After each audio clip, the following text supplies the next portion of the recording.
Yeah, this is a presentation of Icarus Theater, the largest, deadliest single building fire in U.S. history. People included in the presentation: Sherman Rojas, Drew De La Cruz, Chase Maisel, Ethan Hazlitt, and Vincent Grau. A little bit of history of the Icarus Theater. Again, Chicago, Illinois, opened November 23rd, 1903. The opening of the theater was rushed due to threats of work stoppage by the local union, and a lot of fire prevention necessities for the building were left out, which we'll talk about because they wanted to open up quickly. Capacity was 1,602. Estimates were between 2,100 to 22 people the day of the fire.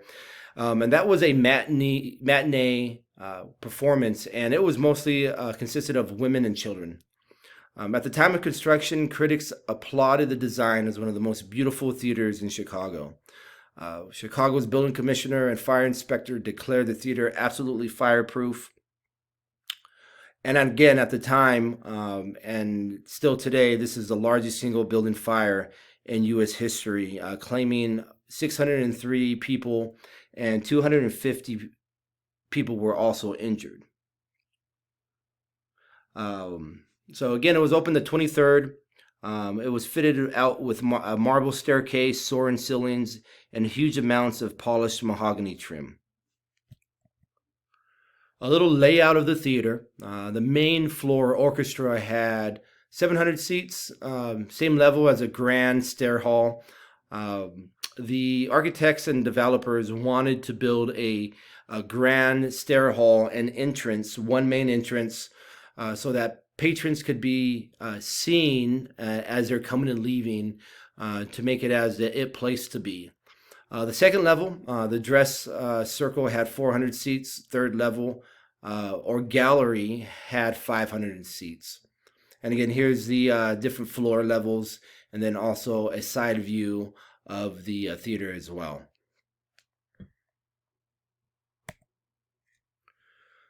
So absence, misuse, or failure of the fire protection or detection systems. One of the big absences that we did see was the sprinkler system was removed from the theater's final plans.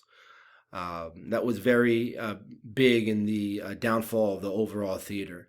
Also, the asbestos fire curtain that does drop to separate the stage from the crowd failed to be lowered all the way, and there was about a 10 feet gap there. The only fire equipment available were 6 3-pound dry chemical sticks known as CAL FIRE. There's a picture here on the right, and essentially what this would do is shoot out a chemical that would help stop the fire or spread of the fire.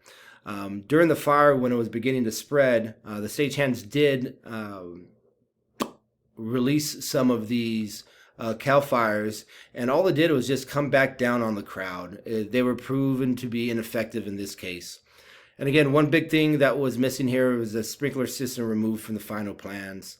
A Chicago Fire Department captain, Patrick Jennings, did do an official tour, and he noted that there was no sprinklers, no alarms, telephones, or water connections in the theater itself. His report was thrown aside as the theater did have a fire captain present for the theater. And again, this was proven to be a big reason why the spread of the fire and ultimately the 603 deaths were some of these no sprinklers or alarms. And we'll get into some of the other reasons.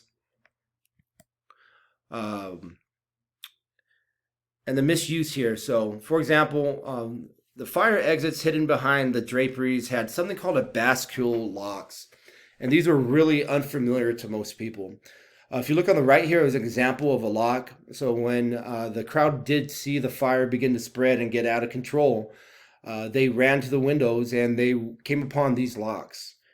These locks were difficult to open. People did not know how to open them, and they were stuck. They were not able to get out from the theater and escape the fire, essentially. Some of the vents were on the stage were nailed or wired shut. So again, when people were trying to leave or wait for this fire and smoke to leave from the theater itself, they were nailed or wired shut. Um, the many deaths were caused by stampede due to the many exits and doors being locked. So if you look at the bottom picture here, it's an illustration of how each level people were trying to leave, and it was beginning to get clogged, and people and bodies were getting piled up, and many deaths were from people getting trampled. And again, it's a poor design where there was not enough exits uh, for the people.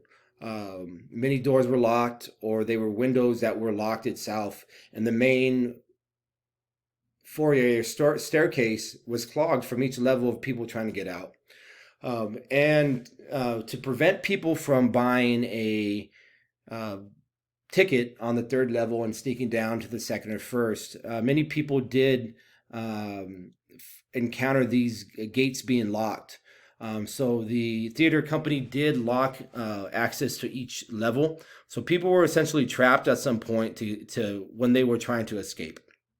So big use of misuse of fire protection and detection systems failure here, not giving enough access for people to get out.